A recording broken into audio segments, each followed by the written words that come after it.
ukubusa kuka-Emperor uNero owayi-Roman Empire.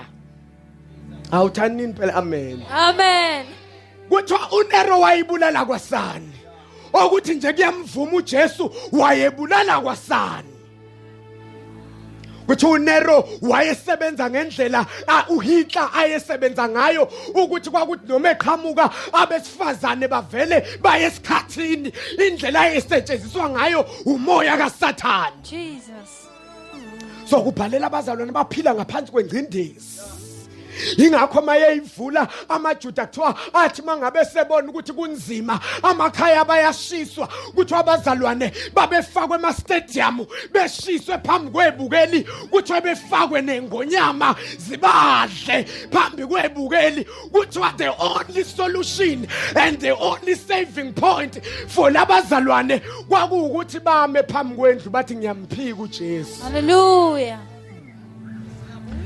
Kushamakutha masekhethayo. Jesus. That is why ke uma ngabe bhala umpostoli lapha kumaHebheru uyababhalela abazalwane kuthiwa amaJuda wona ayenayo indlela yokuphuma. Indlela yokuphuma kwakuwukuthi abuyele emasinagogeni ayolanda abantwana babe emakhaya, abuyele emasinagogeni ayocasha bese yayiphika lento kaJesu. Kuthiwa mayebabhalela umpostoli Paulos kuthiwa ubhalela abantu abaphila ngokwesaba, abantu abaphila andingcindezi ukuthi engabe kusasa sovuka sisaphila yini. Hallelujah. Ubhalela abantu abane-doubt in their heart, abantu abangabazayo ukuthi lento esayikhetha ngabe iyona ngempela yini. Jesus. Bazalwane niyangizwa kodwa kuthiwa ubhalela abantu amaJuda ayisethi kungcono sibuyele emhlatshweleni yethu, kungcono sibuyele emathabernakeleni ethu, sibuyele emasinagogeni ethu, siyeke le ndaba kaJesu ngoba isibulalela amakhaya, ibulala abantwana bethu, isiphilisa kabuhlungu. Hey, ingakho mayeyivula umpostoli Paulos incwadi yakhe kumaHebheru chapter 1 uthi uNkulunkulu ukhulumile ngokhokho nabaprofeti ekhathini eyidlule ngenhlobonhlobo zenkulumo athi kodwa kulesi sikhathi ukhulumile ngoJesu. Jesus. Uzama ukubadonsa ukuthi phumani manje kumathabernakeli, phumani kuMose, phumani kubaprofeti, kukhona indoda ekhulunywe ngayo kulezikhathi zokugcina, leyo ndoda uJesu. Hallelujah. Hawu bazalwane,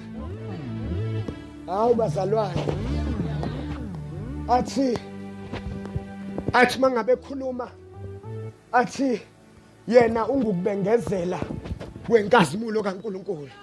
Athi babumbambo ningabe nisasuka kuJesu ngoba yena he is an exact image of the invisible God. Athi manibone yena nibona uNkulunkulu, ningabe nisasuka kulento ayikho ngcono kunayo, akukho kunye ukugezwa kwezono. Hallelujah. That is why mangabe eqhubeka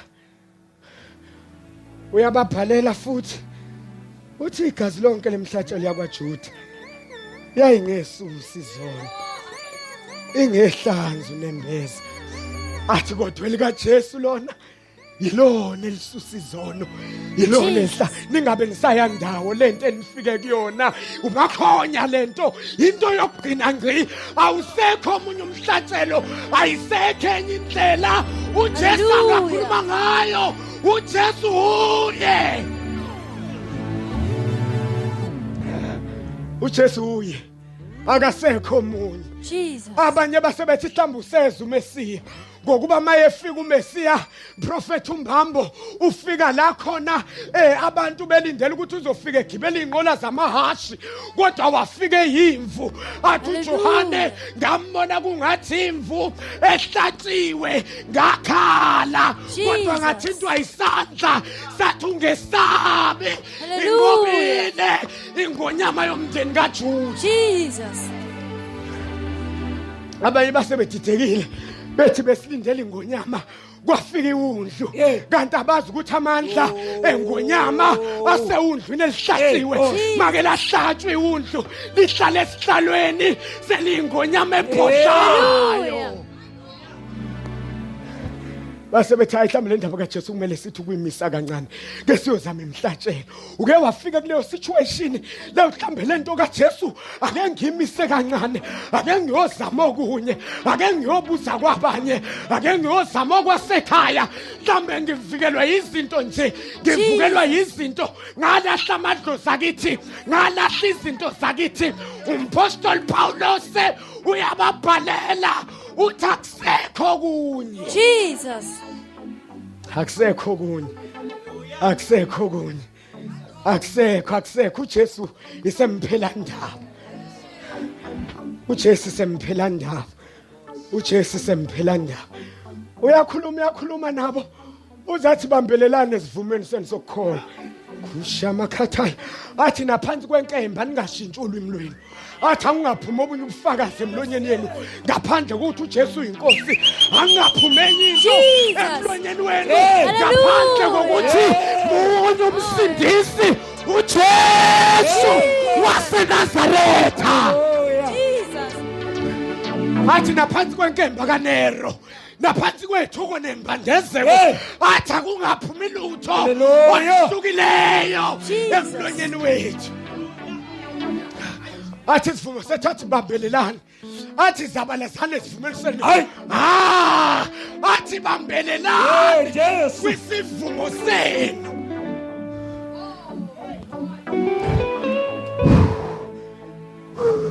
athi ngokuba sinalo leli themba athi leli themba sinalo athi liyihange lomphefumulo athi nokukhumbuzika sinehange lomphefumulo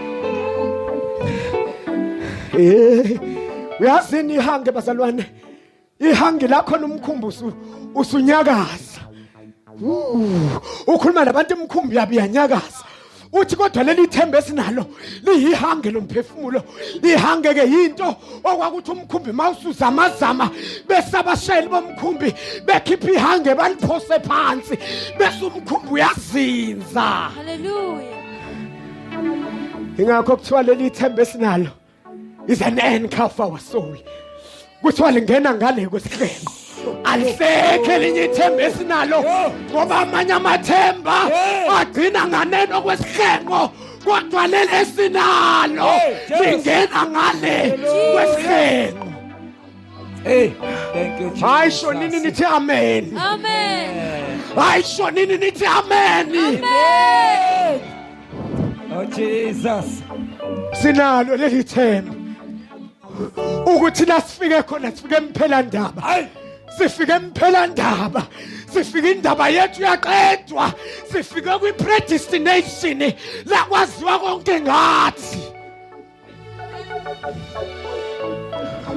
ingakho phela bazalwane mayibabhalela futhi kumaHebrew chapter 11 athi ngoba sizange entabeni ethunqa umlilo Jesus. athi azange entabeni ethunqa umlilo athi azange eqilongeni elisabekayo athi kodwa sizwe entabeni yaseSiyoni athi size eJerusalema athi kwigidigidi zengelosi athi size kuJesu umlamuli wesivumelwano esisha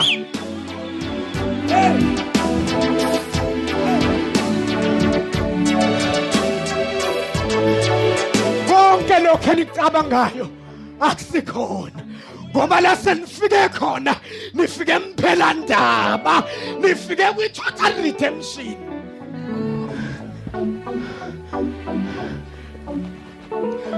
ngathi ngiyabona baba umbamba incwadi yokuqala ifika usuthi uthathile imithwalo yakho uyahamba ithi ayibambelele sivumeni sokukholwa khemashama khosathaya sebehambile nalabo kade uthandaza nabo kufika incwadi yesibili ithi ayibona awukho omunye umhlatshelo ngaphandle kaJesu Nkosi yami. Hallelujah.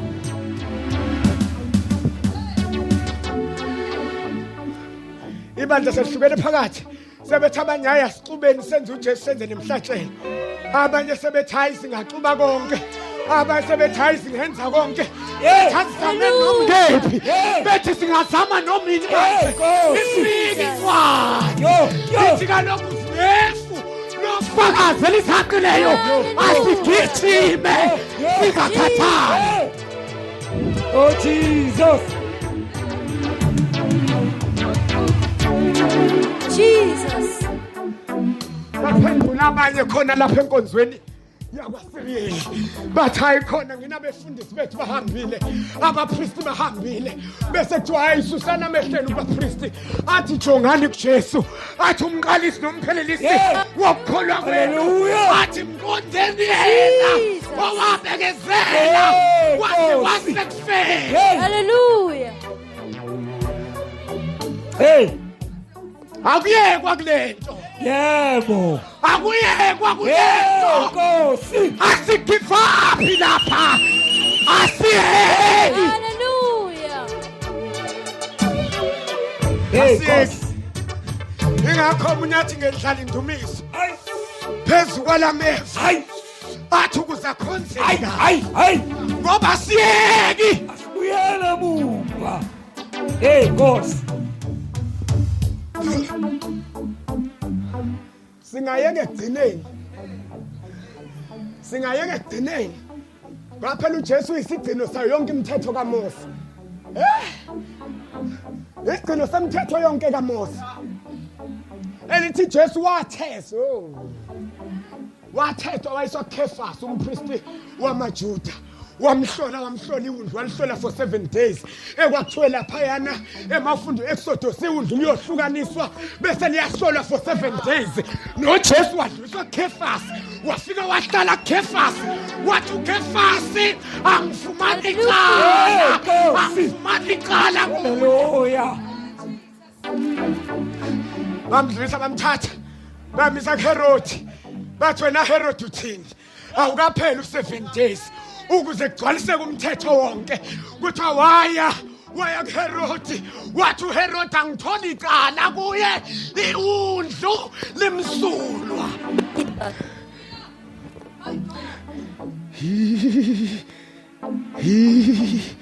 Hayi bazalwana bangaqeda banganeliseka bathi nimthathe nimyise kumpristi noma nimise kwiempire yamaRoma kuyisocial aliphethe amaRoma ngaleso sikhathi okwanguPilato walidonsa iwundlu wanyuka nalo walidonsa wanyukela nalo enkantolo yamaRoma ngoba uJesu kwakumele ahlolwe ngazo zonke izinkantolo eyobuPristi eyamaJuda neyamaRoma watholakala ngenaqala. Hallelujah.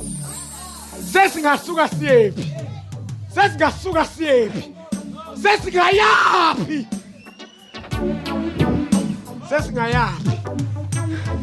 wathi mama uPilato eqeda komhlola hayi wathi biza unkosikazi wakhe wathi ngithela amanzi umfazi wageza izandla wathi angifumana icala kulomuntu akanaqala.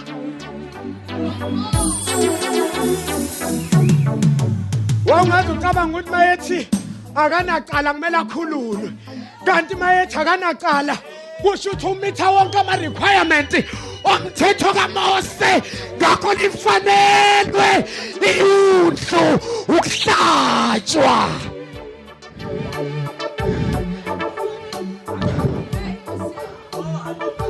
Haya uthi isandla mawungizwa. Hayi basalwane sathengwa ngegazi elingenasici sathengwa ngegazi elingenamibi nasisihla.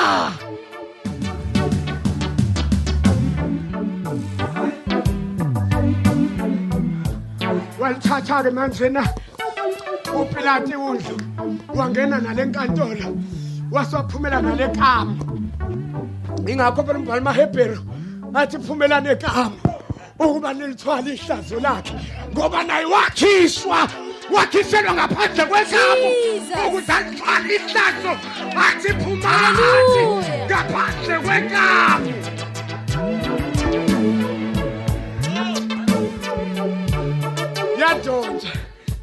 bambo idonswa nje iwundlu selimbeswe ingubo ebende ishina khotha shekhamatho shatha idonswa nje bazalwane selimbethe ingubo ebende abazi bona ukuthi they are declaring that this is the king of the Jews lo uyinkosi kuthi uPilato wathi kuba mhlole aqede ngaye wathatha isibhebhe wabhala wathi lo uyinkosi yamaJuda. Jesus. Twayibona lento amaJuda athi lento ayibhalile iyasihlaza thina amaJuda akekho umesiyovuza igazi akekho umesiyo nje kuthiwa wathi esebhalile uPilato kwathiwa akashintsha umbhalo athi lo uzibiza ngokuthi uyinkosi yamaJuda wathi uPilato ngikubhalile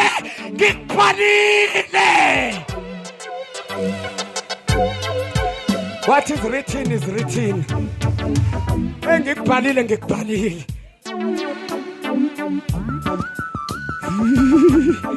Chekete masata shini maseketa kuthiwa kwayikwasondela umama thizeni esesiphambanweni uJesu noma ingarekhodwanga eBhayibhelini kodwa incwadi zonke ikhona ziyasho ukuthi kwasondela umama thizeni ephethe iduku elimhlophe ephethe indwangu emhlophe wasondela kuJesu embone egcisa igazi lithi iBhayibheli wafika wamsula ngendwangu. Jesus. Wathi mangabe emsula ngendwangu kuthiwa lo mama wa experience a healing in his family. Hallelujah.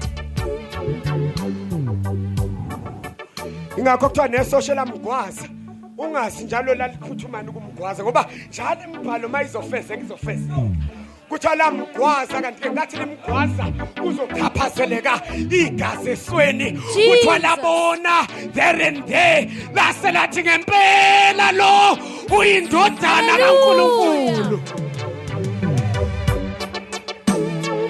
Wahlola uJesu waze wahlolwa ngisho umphakathi nje nomunye wathothi ngiyogwaza ngibone wathi mangabe gwaza wathi leyo ngempela uyindodana yophezu konke ngempela uyindodana kaNkulunkulu. Hallelujah.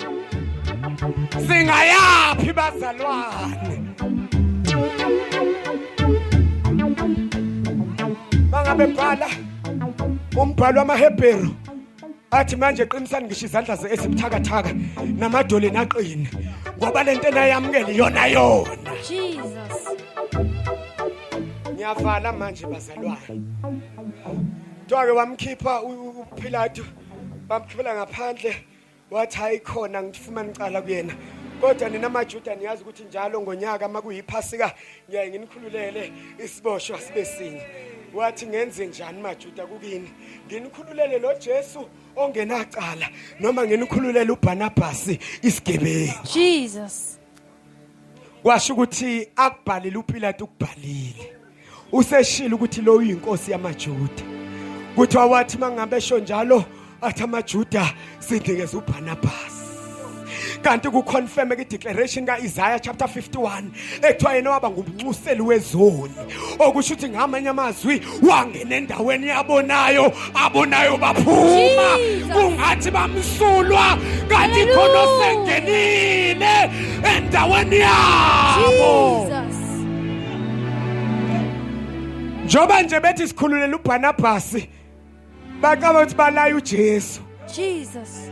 kanti ba-approve imbhalo waze wathatha uJesu wabethelwa esiphambanweni bamgwaza ehlangothini hawu bathi mabemgwaza kwagobhoza amanzi kwagobhoza igazi kanjani na ukuthi osefile bese gobhoza igazi namanzi kanti kuzalwa ibandla athe uJesu phezu kwaleli dwala ngiyolakha ibandla lami wathi namasange ehayitesi awaye kuladlula wathi ayike lahlula wathi ngeke lahlule. Jesus. Wathi ngeke lahlule wathi ngeke lahlule uyasuka bazombheka bafuna ukumphula amathanda bambheka ukuthi ngabe usaphila yini Jesus. bemfika ngoba kwakuthi mangabe iboshwa seyibetheliwe bese umzimba uyakheka. Kodwa ukuze manje ukwazi ukuthi ufe ngendlela babegawula amathambo. Kodwa manje bathi bayafika kuJesu bamfice sefile. Kanti ubonile ukuthi sengiqedile. Wathi tetelestai. Wathi the price has been paid. Wathi it is finished. Wathi ezandleni zakho ngiyawunikela umoya wami. Wasekufezeka lento ethi emzimbeni wakhe akuyophulwa nelodwa. Jesus. Lamathamba awubazalwane singayaphi masisuka kulento. Anginiphelele lento. Angini lenti imesha yonke imibhalo yakwaJuda.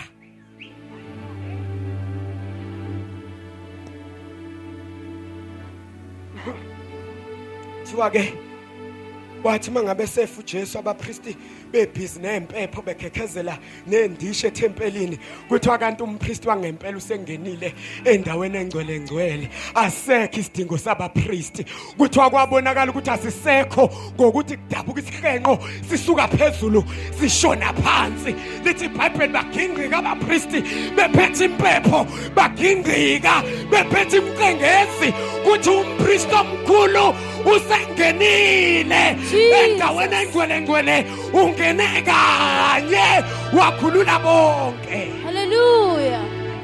Uphelile umsebenzi bapriest uphelile. Qediwe kuphelile khona osefike negazi walipresenta phambi kwesihlalo sobukhosi wangena kwithabernakele elingenziwanga ngezandla wangena emazulwini.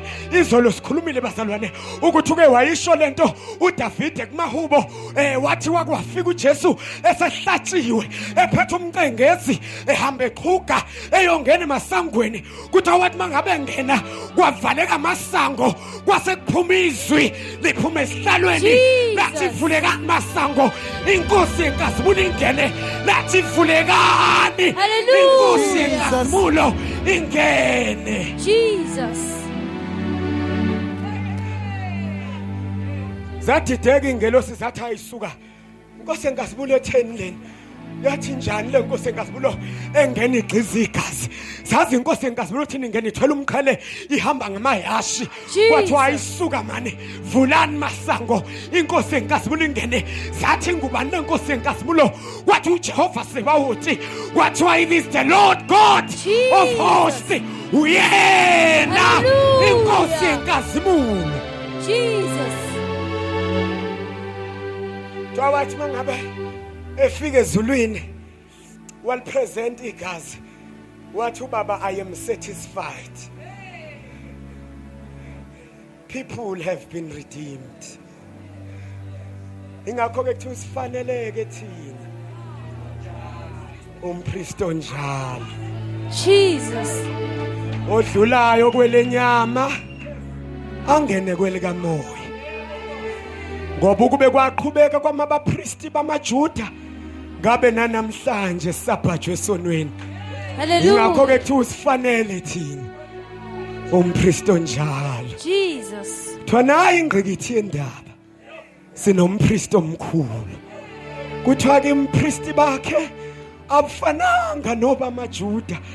Ingakho phela mngasukanga kwiLevitical priesthood basuka nje kuMelchizedek umuntu ongenama ongenababa ongena background ongabonakala ukuthi kiwapi umuntu ongazi ukuthi uvele kuthiwa ke he was the king of Salem. Ubupristi bakhe abutraceki ngokwabaLevi. Ubupristi bakhe is not Levitical kodwa ubupristi bakhe was messianic.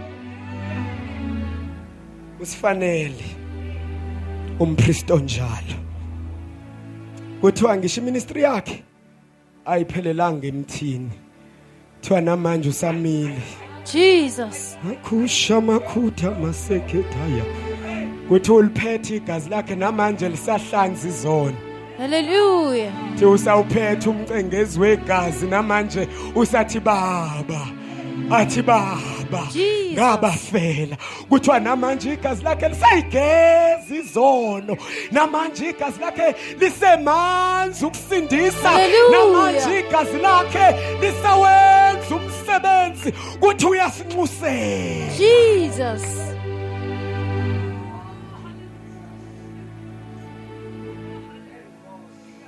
Ngiyacela siphakame simene ngezinyawo. Igama lakhe liyisiphephelo sami, ngiyamazi okuphelele. Igama lakhe liyisiphephelo sami,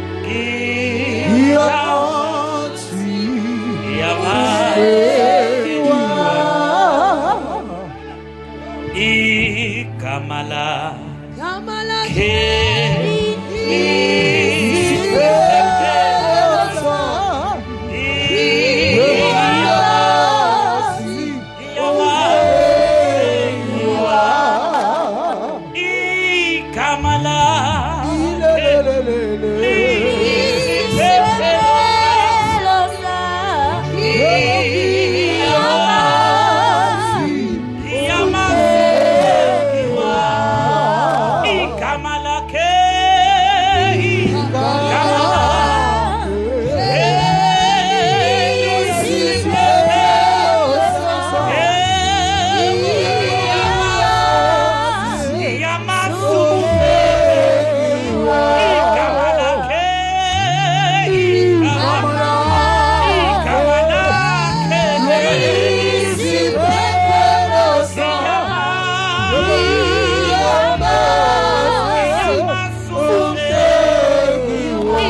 sivalile amehlo ethu ebusuku sonke egameni likaJesu.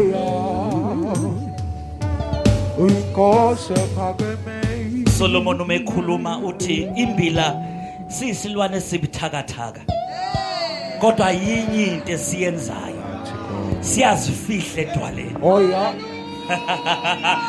Ebusuku uyayibona nawe ukuthi awunawo amandla, uyayibona nawe ukuthi lezi ingqinamba obhekene nazo ingaqeda ngawe, kodwa nanti idwala obungafihla impilo yakho. Jesus. Nanti idwala obungafihla impilo yakho kule busuku. Hallelujah.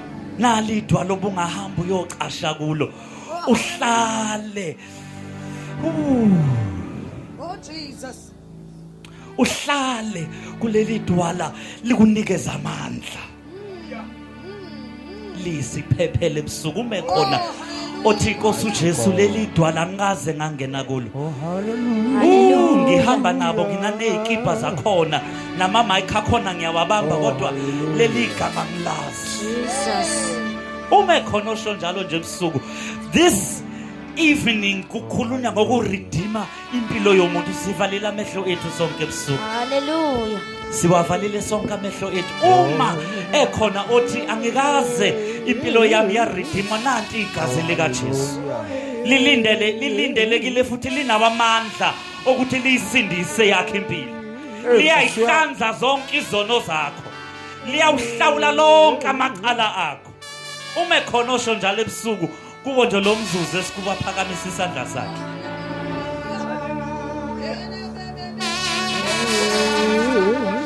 Uma ekhona osho njalo nje aphakamisa isandla sakhe athi Jesu ngifihle kuwe nqaba yami, ngifihle Jesu nami kuwe, mangicashe kuleli dwala elinguwe.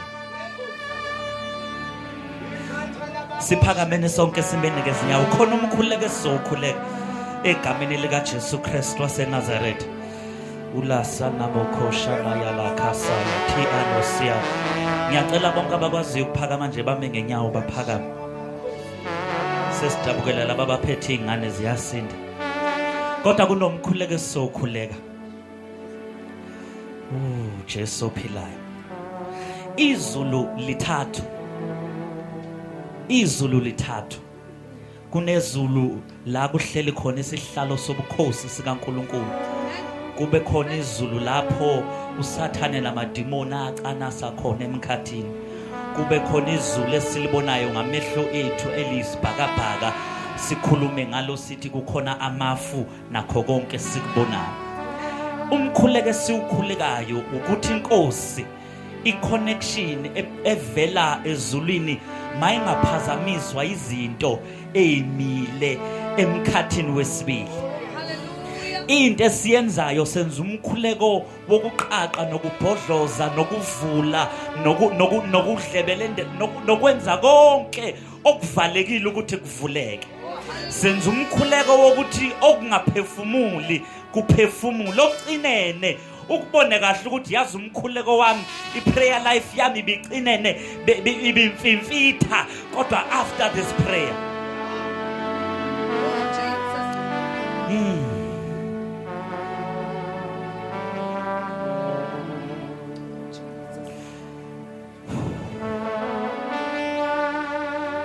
Iyamazi umhlengi wami akalali akoseli futhi yena ngeke simakade yena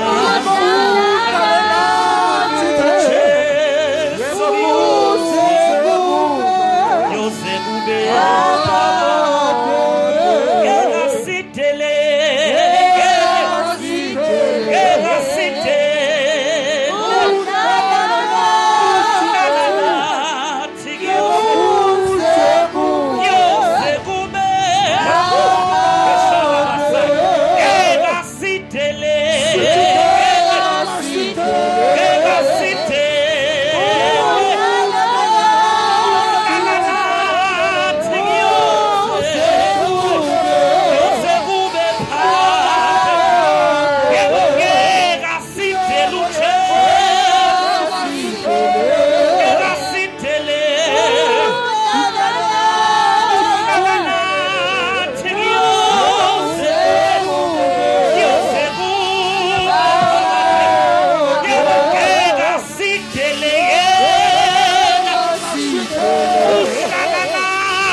namandla ungedabule inamazulu ola saya labakhashana yalabokhokho sadai lipaphala adashaya elada asaya repaphala kada kalada saya lipaphala aya kulada saya rebaba kadashaya elada asaya lepaphala gadasia la koloshaya lepaphala gaya tula adasaya ripaphala daya kula dasaya ula la papa kadashaya lememe keshaya kula dasaya lipaphala gaya tulasaya ungejabule yini simakade amazulu wehle uzohlala nabantwana bakhe ebusuku ungejabule yini amazulu simakade wesuzohlala nempilo yethu ebusuku lithi izwi lakho wena uhlala nathi nathi sihlale kuwe egameni likaJesu Kristu ophilayo. Elalabakashanda yalabokhokosaya. Etetelebehesia la tokoshkadahaya. Ipapalahala kodoshaya. Ubudlelwane nawe ibona usinikeza amandla. Athohlabelelayo uhlala kimi nami ngihlale kuye. Elasha asikwazi ukuthela ithelo. Ubukhona bakho singabuzwa sikwazi ukuthela ithelo.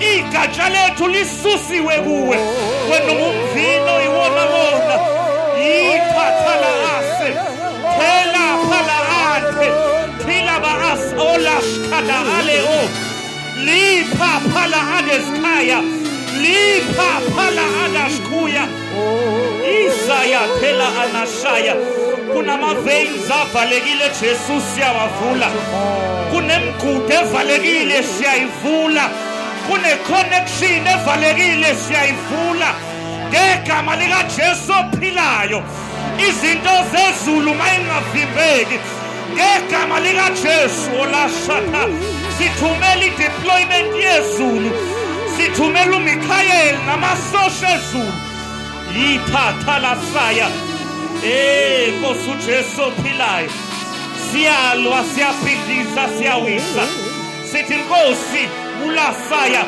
elana hashkila adasaya igazi likaJesu makube yile zilelizoba ngumgudu igazi likaJesu mali transport izinto zezulu igazi likaJesu mali dabula amazulu wonke igazi likaJesu olashaya liphapha lakhada lephapha la asa liphapha la aya liphakada shakola saya umoya ingcwele khulumisana nempilo zabantwana bakho ngegama likaJesu Kristu ophilayo mawungafi lo msebenzi Jesu ophilayo mawungafi lo msebenzi ngenxa ye communication engenzeki mawungafi lo msebenzi ngenxa ye communication engenzeki siyamqalekisa usathane namadimoni siyamqalekisa usathane nemimoya ebikade iploti zama ukumfifisa into yezulu ngegama likaJesu ophilayo olasha liphapha lakhadashaya lephapha la adasaya liphapha lakhadashaya redeem. You are the God who is able to restore. You are the God who is able to redeem. You are the God who is able to restore. You are the God who is able to redeem. Oh simagate sezulu dwalala phakade thixo ingcwele oh